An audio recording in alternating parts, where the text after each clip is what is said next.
Hi, I'm Kimberly Gladden, Director of Discipleship, and I want to welcome you to today's discipleship conversation, which is about discipleship in multi-ethnic communities. Today's conversation is going to be just a little bit different because I only have two guests. One is Reverend Santees Beaty, our Director of Multi-Ethnic Ministries here at Wesleyan Church Headquarters. And the other is you, our virtual audience. So, this is the kind of conversation we want to be very interactive, and I'm inviting you to join us. We're streaming live on Facebook, so come on in the chat room with your questions and your comments. It's an opportunity today for us to have just a very candid conversation around this issue. I want to begin with just a quote. This quote is coming from a book called Many Colors, Cultural Intelligence for a Changing Church by Soong-Chan Rah. And here's what he says. He says, every church, your church, has a culture. If you are aware of it, you are probably in the minority. If you are not aware of it, the culture is probably yours. And when we begin to deal with a wider range of diversity, we enter into another level of complexity. Cultural complexity, therefore, challenges us to think on multiple levels of conscious. How do we handle holding seemingly disparate variables in dynamic tension? End of quote. And I want to begin our conversation by even expanding what Soong-Chan Rah said, because I want to say that every discipleship pathway has a culture. Absolutely. And we're going to be talking about that today. This is just a beginning, opening conversation. Santees and I are going to try to engage and answer your questions as honestly and candidly as we can. And then later in another discipleship conversation, we're going to be inviting multiple and different voices to weigh in and join in on this topic. But today we wanted to get started. So welcome, Santees. Thank you. Thank you for having me. It's a joy. Glad to have you here. We're so grateful for all of the pioneering work you've done in your role as our Director of Multi-Ethnic Ministries. I just want to jump into the conversation today, and I want to say many people would ask, why do we even need to talk about discipleship in a multi-ethnic context? Isn't discipleship just discipleship?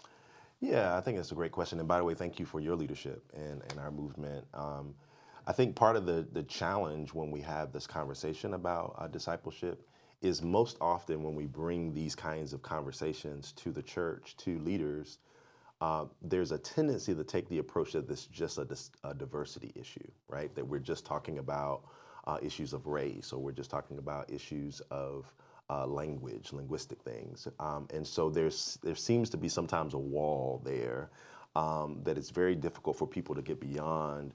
And some of that has to do with the spaces that they've had these conversations in before. Sometimes it's with family, sometimes it's in a workplace, sometimes it's in a school setting, a university.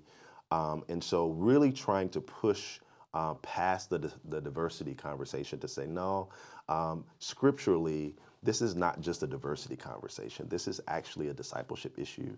And we see that really laid out in three passages of scripture. We see that in the Great Commission, right? We see that in Matthew 28. We see that in the Great Commandment in Mark 12.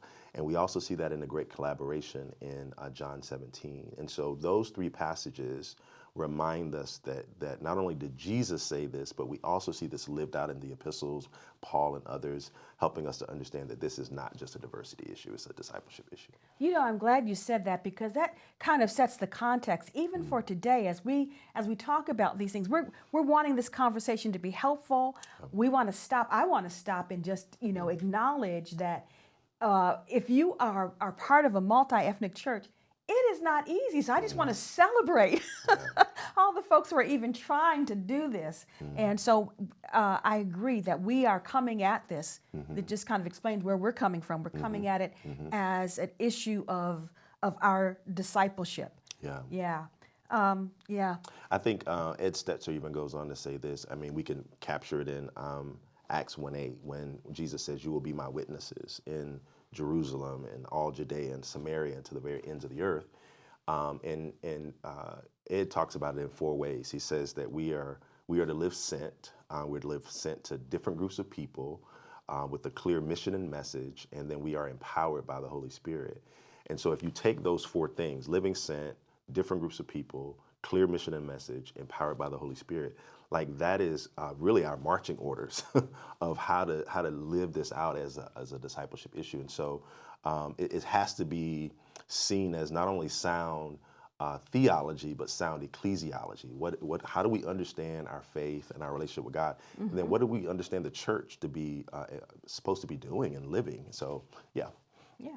Well, I think we ought to start if we're going to be talking about discipleship in a multi-ethnic context. How would you define a multi-ethnic context? Yeah, well, part of it is the understanding of the community, right? Like you have to look at the community you're in, and so when Revelation 7:9 comes, it says to us that we are to that when we get to heaven, there will be every people group from every nation, every tribe, every language, and so that word ethnos is really talking about nations.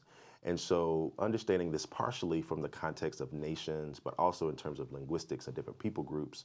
So you have to also look not just at your own community, but then begin to look at your local church. Now, from a global standpoint, that has a lot of different variables. But from a North American standpoint, what we try to do when we talk about the multi-ethnic church or multi-ethnic context, we're typically talking about when there's at least 20% or more group of people than the majority, right? So if the majority is 80 and there's a group of 20, so say for instance in local church, it might be 80% white and 20% African American, or 60% Hispanic and 40% Asian.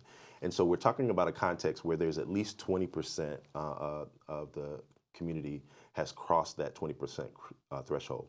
Now that's interesting in that Christian Smith and Michael Emerson came out with a book about 20 years ago called Divided by Faith. And they're sociologists that many regard as pioneers in this, being able to articulate this movement. Now, before them, there were forerunners, people like John Perkins and others who did great work before them. But in around 2000, they came out with this book, and the book really began to dig in, take a deep dive into the local church and the church in America, and just historically.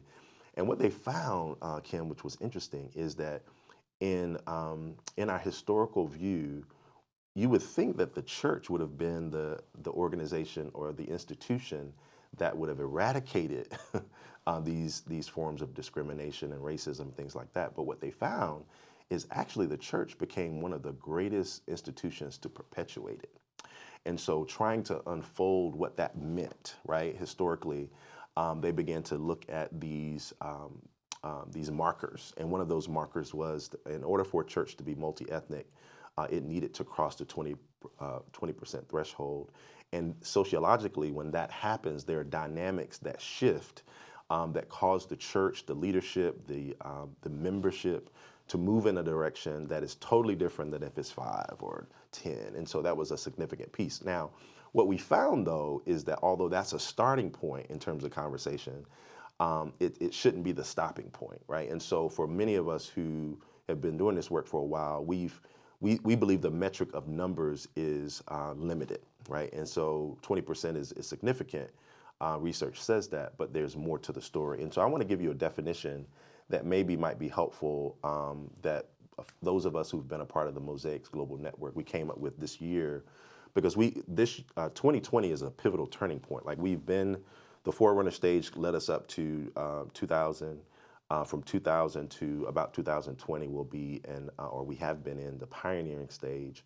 But in 2020, we go into the early adopter stage. And so there's a shift coming. Okay. And so there's a more robust definition that I think might help us as we think about discipleship in a multi-ethnic context. Great. And it says a healthy, gospel-centered multi-ethnic church is one in which men and women of ethnic and economic diversity walk, work, and worship God together as one to advance a credible witness of God's love for all people, renew, reconcile, and redeem broken relationships, both individual and collective, establish equitable systems of leadership, authority, and governance and oversight within the organization. Watch this now. Champion justice, mercy, and compassion in their community. Embrace the tension of sound theological reflection, lament, and applicational relevance in an increasingly complex and intersectional society. Now, when you think about that definition, that is a far more robust Yes, it is. than just having 20%, right? Right. And so what we want people to understand and what we've come to understand is that it's much like tithing, right? You can teach people the 10%. But scripturally, what we really want to teach them is to be generous. And the 10% is just a starting point, right? Exactly. And so a person may tithe 90, right? And so that's really between them and God. But we want to teach them principles, but allow God and the Holy Spirit to take them wherever that is supposed to go. And this definition is kind of a continuation from that 20%. Like this is the generous Yes. conversation, right? Is Yes. how we take it a step further. Well, I'm glad you brought that definition in.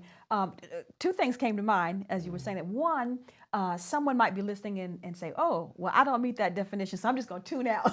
I would say, "No," because Yeah. the things that we're talking about today are helpful for all congregations. Yeah. Number one, Yeah. but two, I think you are pressing. Now that's a whole.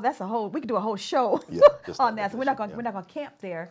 But I think it is pushing us, and wherever a church might be in the continuum, we're hoping that today's conversation will be helpful for, first of all, things that you might want to avoid, Yeah. and things that you might want to embrace. Yeah. So we're hoping that wherever you are on that continuum, because it is Yeah. a continuum. I even remember a diagram you've done at some point where you draw 4 quadrants and said, here's different examples, and then we have this wonderful definition here. Yeah. But bottom line is wherever you are on that continuum, or even if you're off the page, you just have one person in your church.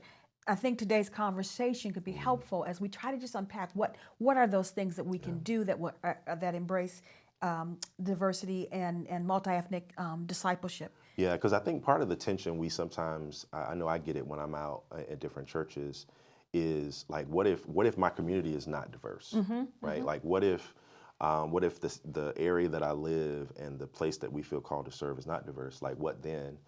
And so what I typically say to folks is you may not have geographically a space where it's multi-ethnic, but you can still have a multi-ethnic paradigm, right?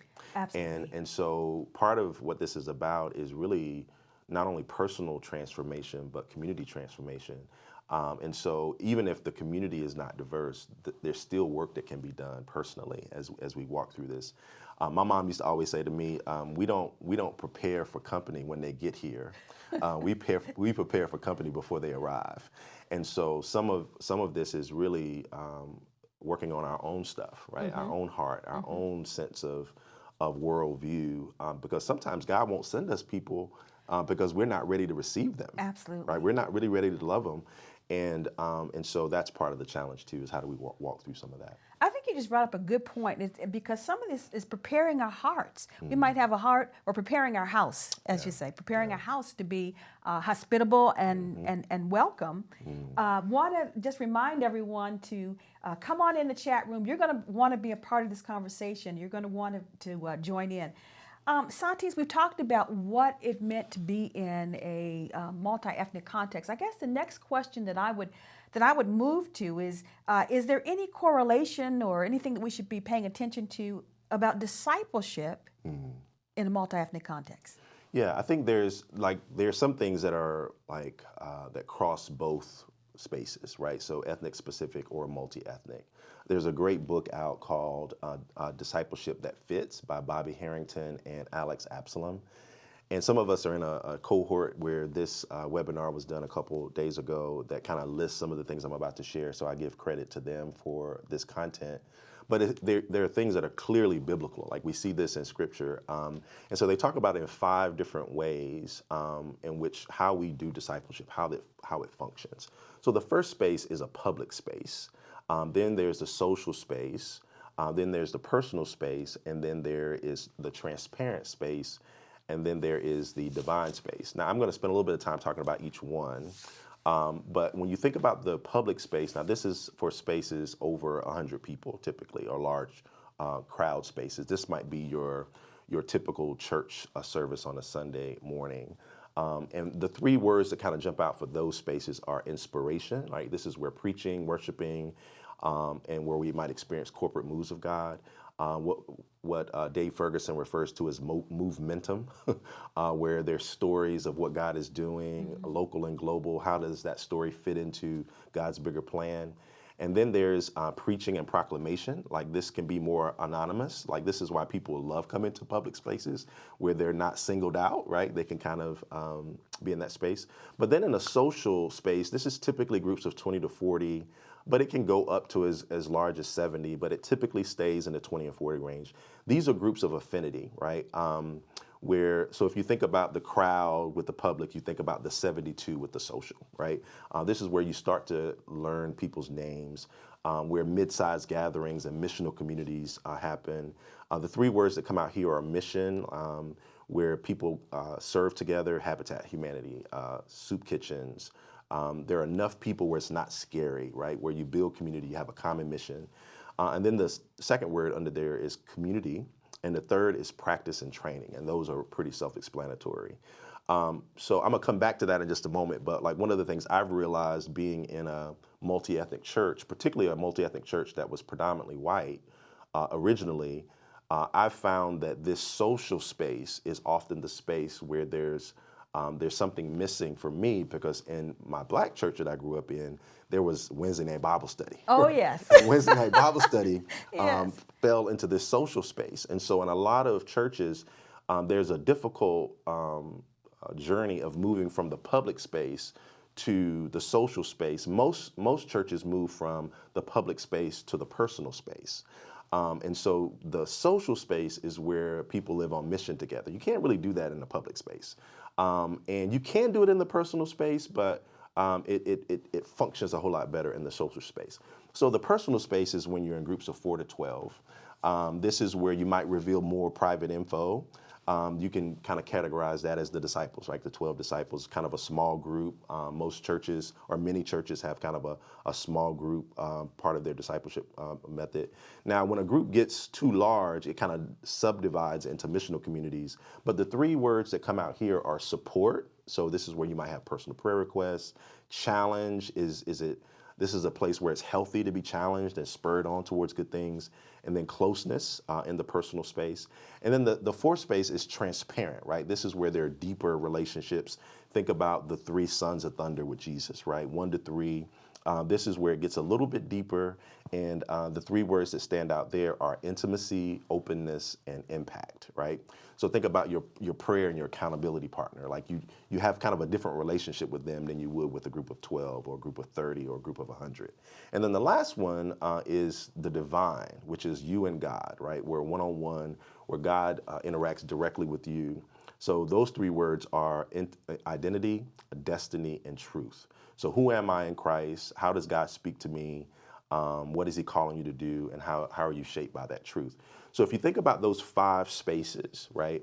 Those 5 spaces, whether you're multi-ethnic or ethnic specific, discipleship needs to happen in all 5 of those, right? And the question then becomes, what does that look like though, right? And how does that function? And how are people cared for culturally? What dynamics are affirming and what dynamics are not?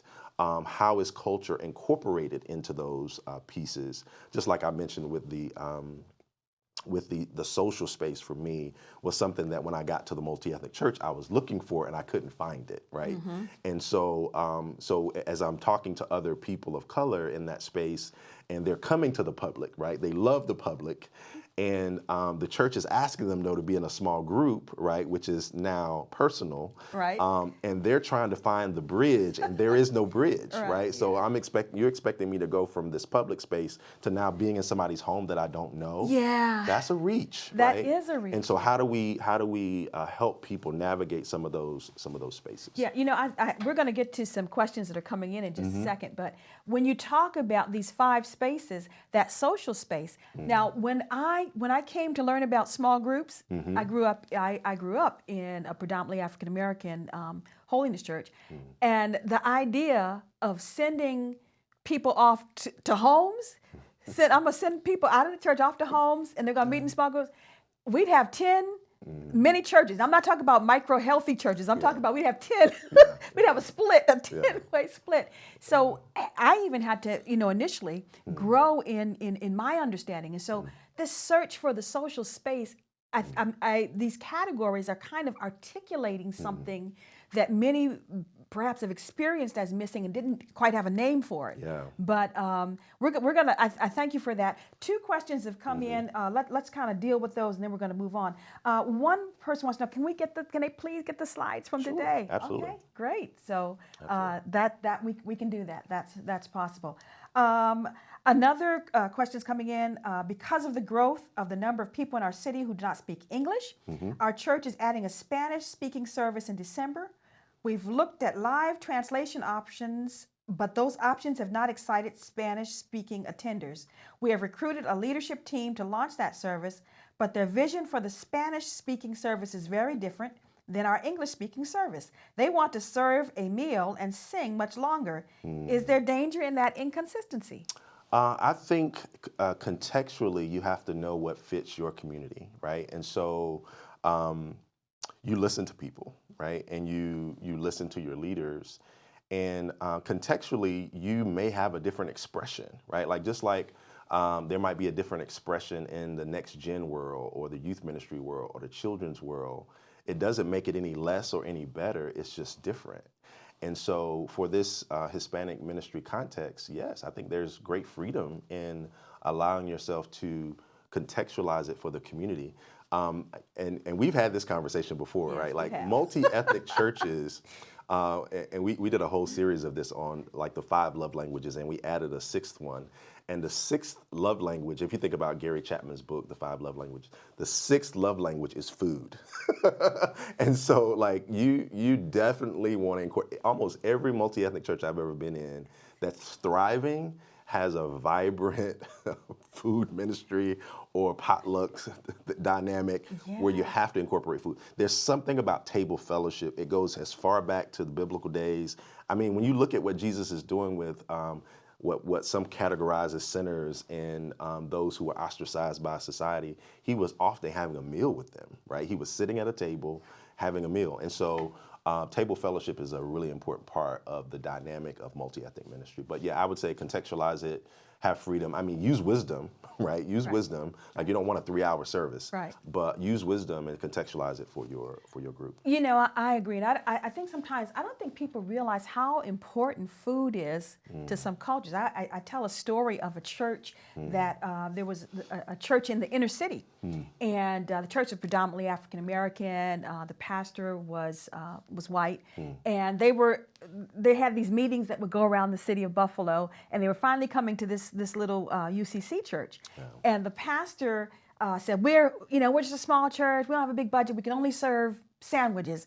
And the folks in the congregation kept saying, no, food is important. Everybody's going to be expecting fried chicken and, the whole deal. And they said, no, we're a small church, and insisted on that. And so they ended up, everybody came to their church. They served the sandwiches, and the church members were just like in shame because in that culture we have not been hospitable. We have shown you that we're so poor we can't even entertain you properly.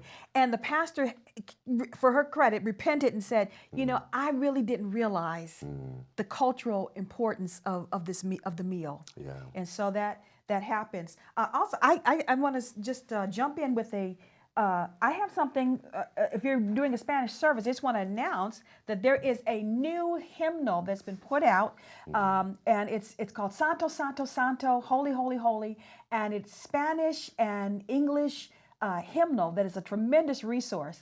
And so if, I just wanted folks out there to know about that. We're going to have a way to have you have that information too. But there's also, Santees, they just announced, I just happened to stumble upon it, they're giving a grant. If you're having a Spanish-English worship service, or if you would do a song festival using this hymnal, they'll sponsor you because they just want this combined fellowship. So Santo, Santo, Santo, and so that's it's just wonderful. Many of your favorite hymns, you don't have someone to translate; they're already done here.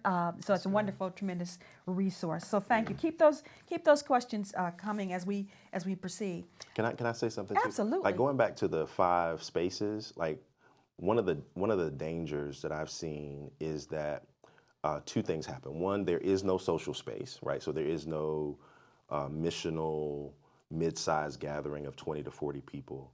The other reality is sometimes people, churches, create the mid-size so that the number of people is right, but the way the space is set up is still public, right? So you have 20 to 40 people, but it's set up like a Sunday service where there's one person speaking, and instead of there being interaction and that group of people living on mission together, serving together, doing something together.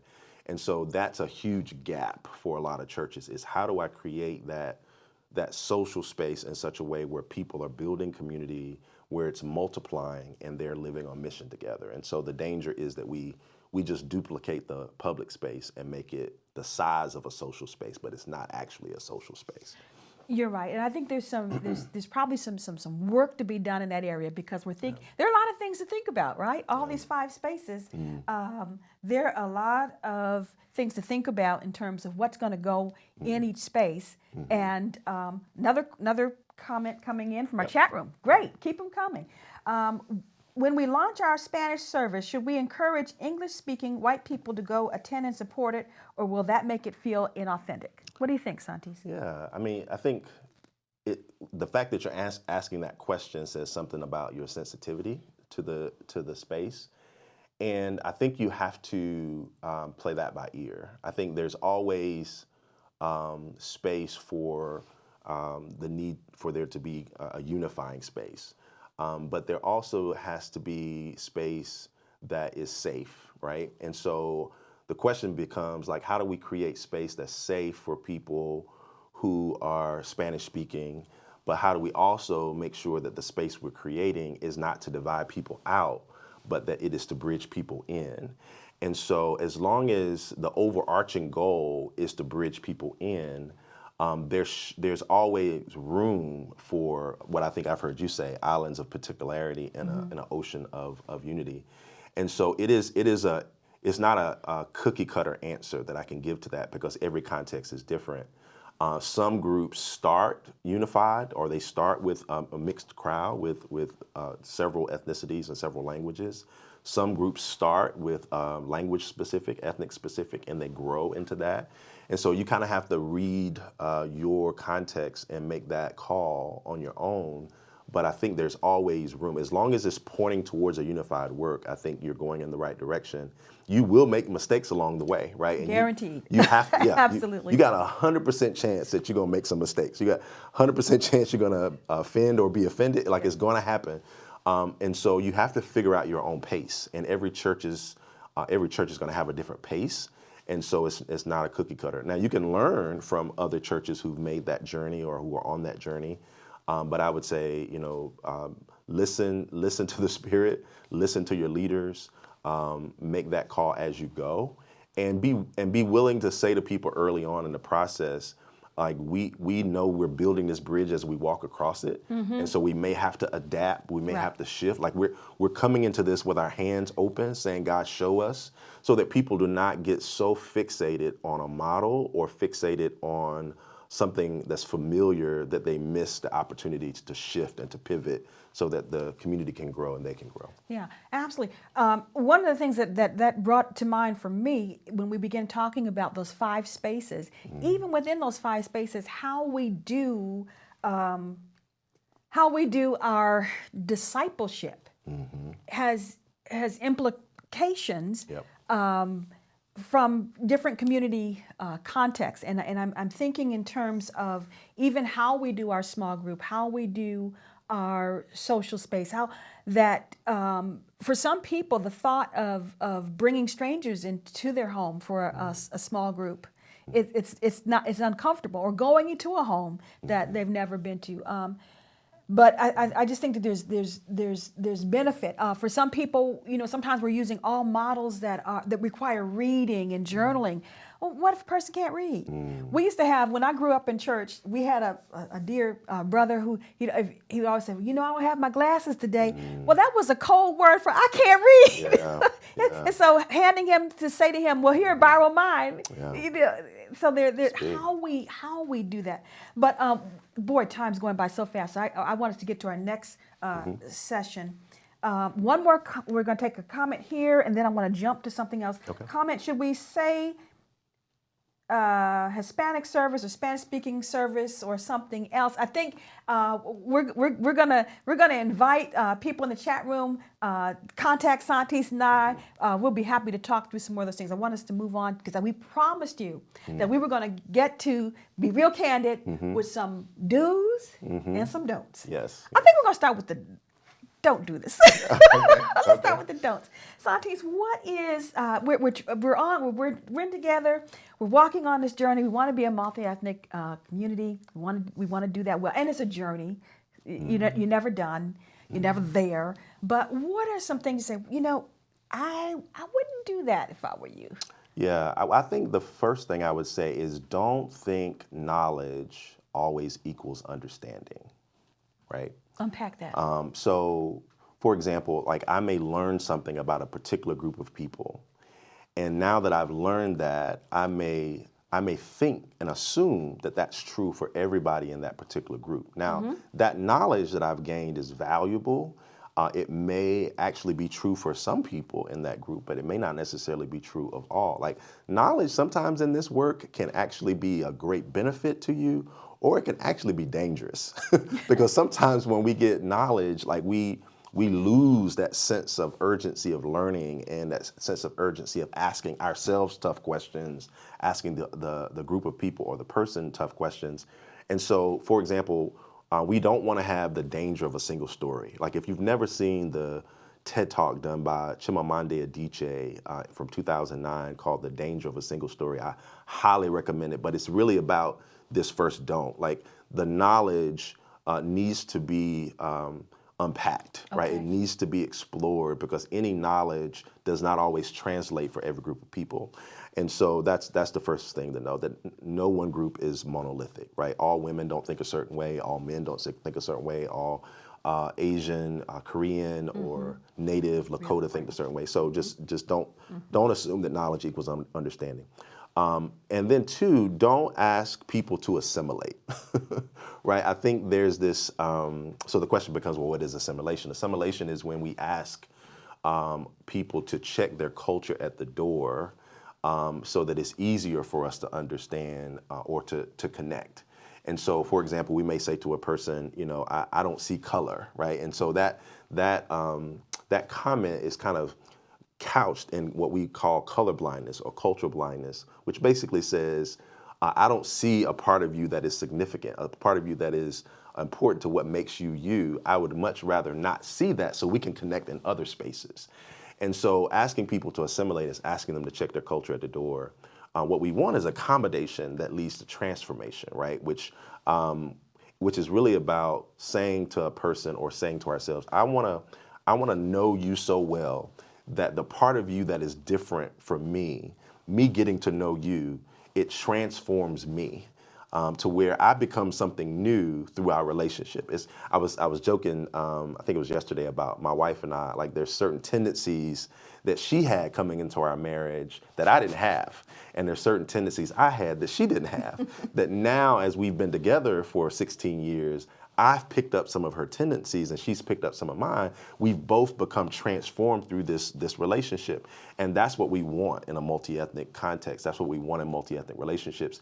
Not that our character or our convictions necessarily change, not that our theology necessarily changes, but like that we are transformed through those relationships, that we see the world differently. And then the last third thing I'd say is don't try to fix people in their communities, right? Like paternalism and, in our context, because this is a predominantly white denomination, having the white savior complex is really a dangerous thing. It's like people don't want to be fixed; they want to be loved. They don't want to be fixed; they want to be heard. They want to be understood. And so, really checking that posture and having the posture that in this relationship I have something to learn, as well as something to share, and not assuming that it's always that I have something to give and that the people in this relationship have nothing to give back.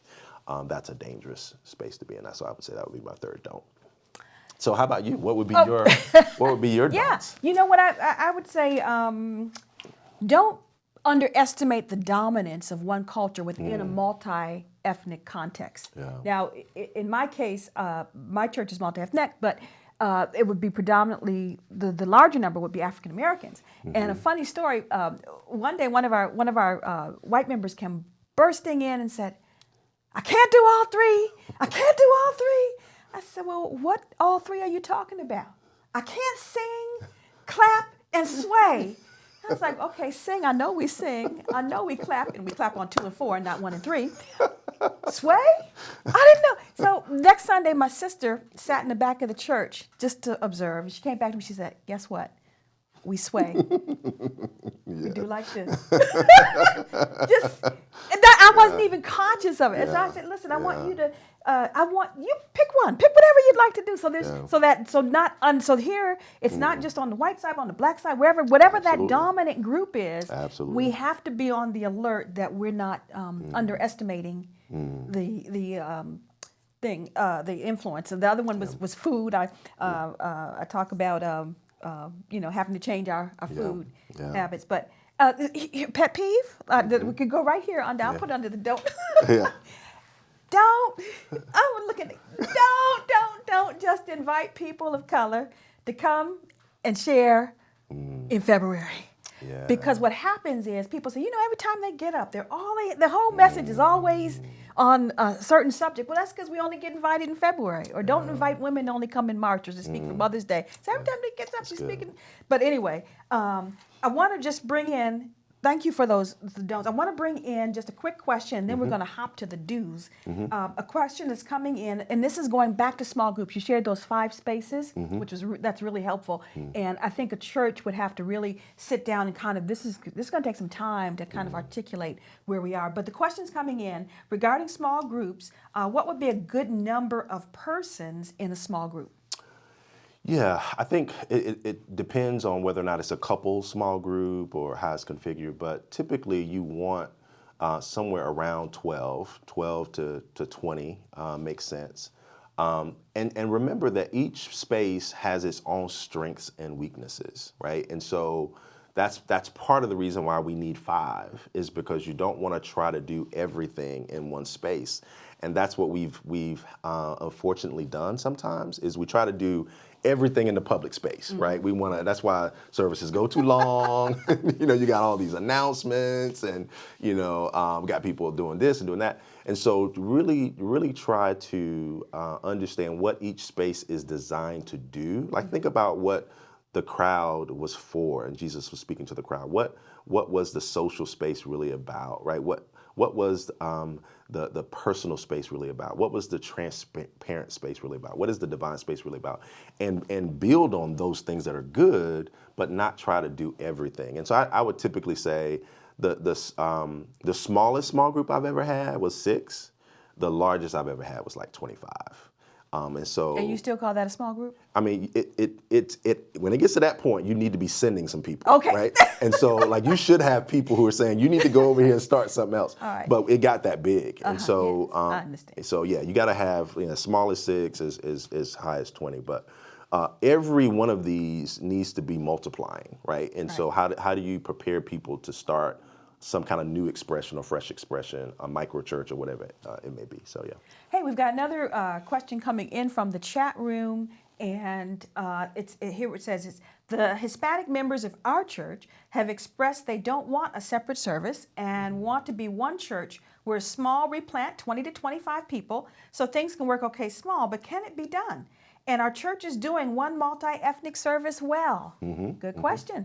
Yeah, and like I said, it's contextualized, right? Like every group will not want the same thing, right? There are some spaces where it makes more sense to do it unified. It makes more sense to not have a separate service.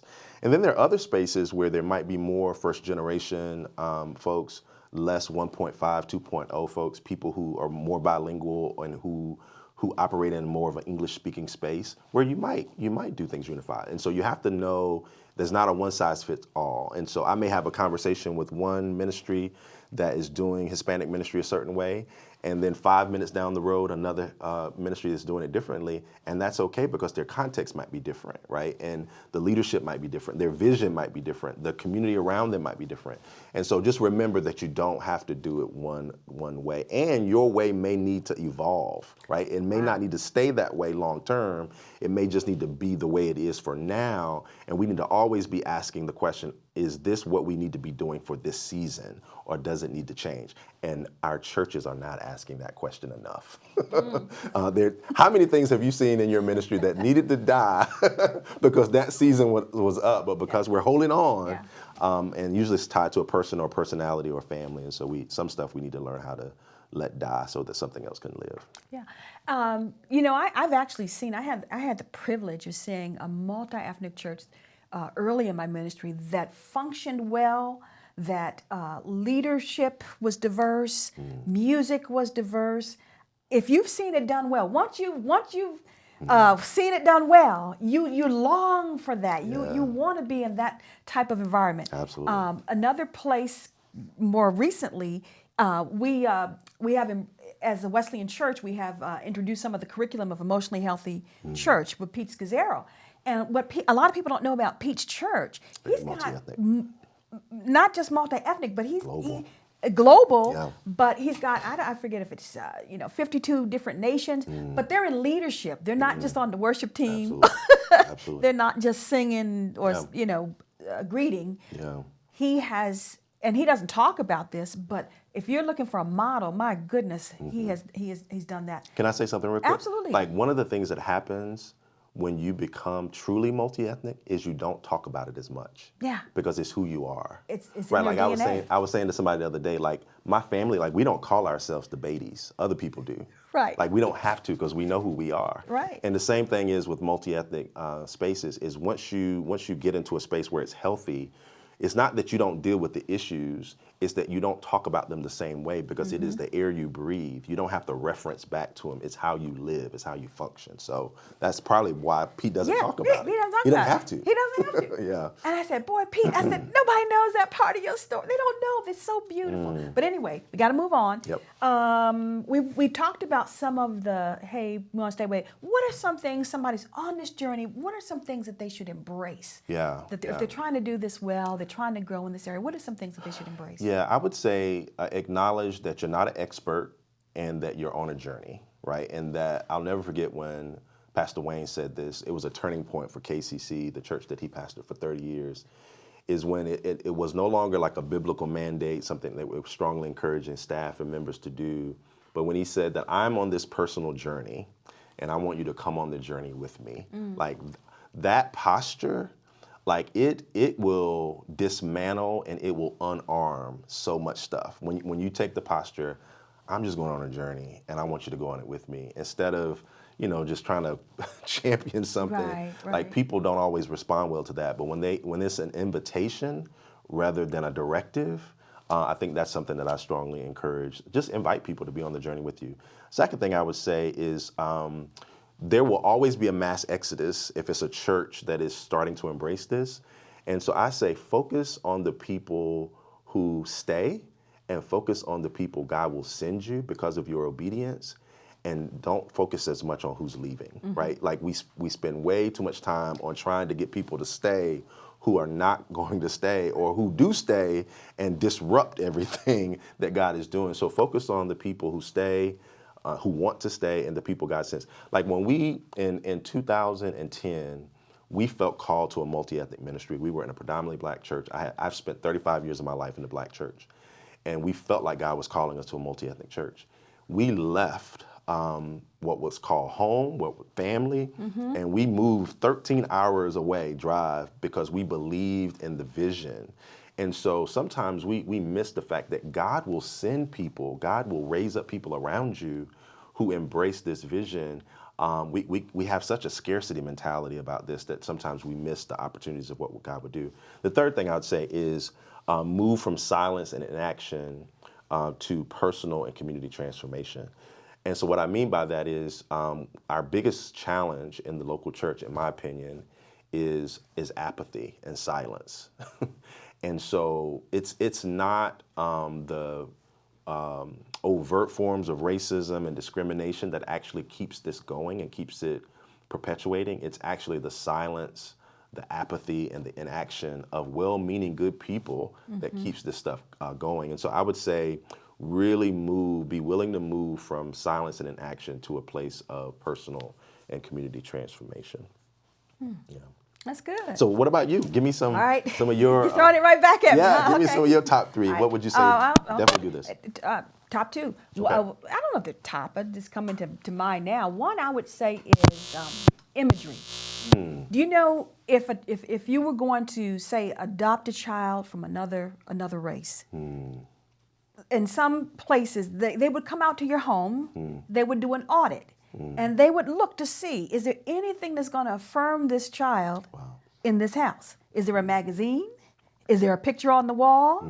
Is there a food in the refrigerator? Is there anything that would affirm this child that you, not questioning your loving heart, not questioning your good intentions? So I would say the same thing with our multi-ethnic churches. Is there anything that's going to affirm the people who are coming in terms of imagery, in terms just feel different things? So the other thing is learn from the cruise industry.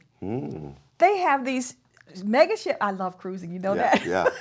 But they have these mega ships. Had a cruise ministry earlier in my life, but they have these mega ships, and they have all these people from all different nations, languages, and they have figured out, if we're going to have all these people on and we want them to have a quality experience, we've got to set an atmosphere that speaks to them. So when you go down to the cafeteria for breakfast, they've got the traditional American bacon and eggs. Then they've got the baked beans for the English. Then they've got this congee and things for the Asian community. Then they've got fruit for the vegans, and they've got they have figured out I've got to have same thing with they'll have the daily briefing. Is in English, but then on the wall are all these other languages. They'll have the announcement in English, then they'll have it, and they've figured out these folks, we want them to have a quality experience, so we have to do certain things to make sure that everyone feels welcome. So I say we can learn from the cruise industry. Santees, we want to shift a little bit now, and if you have some questions, get them in, because time's marching on. But want to shift to resources. Like someone saying, "What I want to grow in this area. What are some resources that you might want to highlight?" Yeah, so we've done book studies, and some of the books that seem to be standouts for us that people are responding to really well in the season. One is called Multiethnic Conversations. It's a 10-week guide. You can use it as a personal devotion. You can use it as a small group curriculum. You can use it as a preaching series. But it basically takes people through 7 days a week for 10 weeks. Really good resource. Actually, it's 8 weeks, but we use it as a 10-week resource. There's a book called Wide Awake by Daniel Hill, church planter in Chicago. Really, really good. That's probably one of our more popular book discussions that we've done. A recent book by Jamar Tisby called Color of Compromise. In my opinion, it's a newer version of what Divided by Faith did. It's not researched in the same way, but it brings to focus some of the challenges we've had to deal with historically, and what that challenges us to do now. A Sojourner's Truth by Natasha Sisterant Robinson is a great resource as well, just looking at our history and our current reality. Roadmap to Reconciliation by Brenda Salter McNeil. Cultural Intelligence and Unconscious Bias Training. We've both been through that training. All of our CMAD team has. And so if that's something you're interested in, and that we could help you with that. Julian Newman is a pastor up in Grand Rapids, does great work. He has a Cultural Connections organization, as well as Camino Road is a new organization by Joanne Solis Walker and Dan Walker. We also have a bunch of webinars that are on our website that you can go to that talk about everything from multi-ethnic worship to 2 churches in 1 building to multi-ethnic next gen, multi-ethnic church planting, that kind of thing. Let me say something too that I failed to mention earlier. It's not a resource, but it's something that I think needs to be talked about. We're in the space where there are 2 things that it's important to have verbiage for. One of them is a church will always have what I call micro aggressions or microaffirmations. So microaggressions are basically kind of these subtle snubs that like devalue people, right? It's when, for example, you say something like, well, the ministers in our church or the pastors in our church or the people who feel called to ministry, and you say those men, right? And so it basically devalues the fact that there might be women who also feel called to ministry, who also feel, and so that's a microaggression. And so a church needs to always be asking the question, is what we're doing a microaggression? How could it, what message is it sending? And then the second is microaffirmations. Like what are things that we do that affirm, that point to the value of a person or lets them know that they're welcomed? Little things like I was dealing with a church a couple weeks ago and they were asking, the leadership was asking the question, why are we putting like different languages under our worship songs?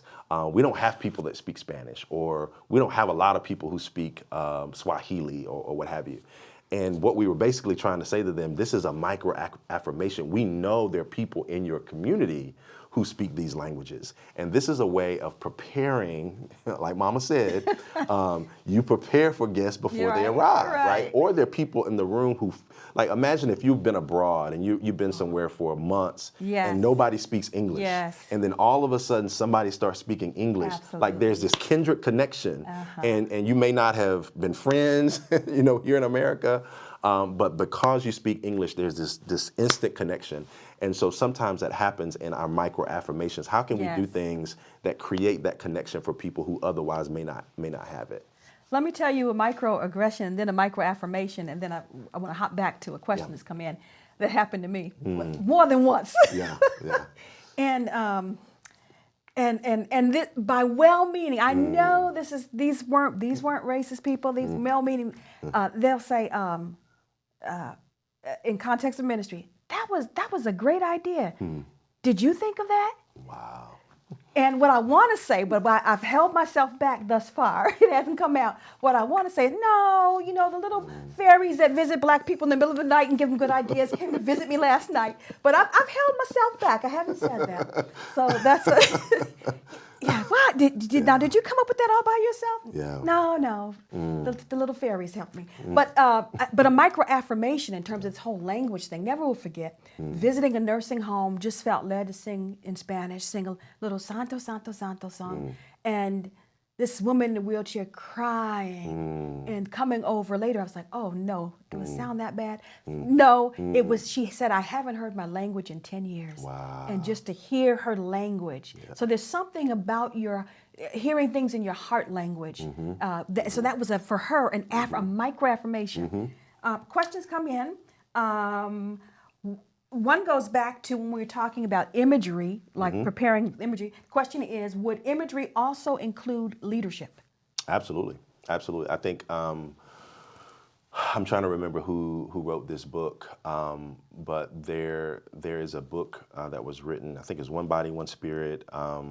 His name has fell into. I'll think of it in a second. But he talks about he uses kind of these 5 analogies and. One of the important places to see leadership diverse is the platform, and to see leadership be diverse is the staff or the board or however your leadership is configured. That is a micro affirmation actually, and so we send messages to people all the time about what we value, and who we have up front is an indication of what we value, and so absolutely that is part of the imagery. Another question is coming in from our chat room. How do I know if I am unknowingly microaggressing? Well, that's a great question. I think you always want to be doing your own research, working on your own heart. Like that's part of the process. But you also have to be willing to ask permission or give people permission to let you know about things.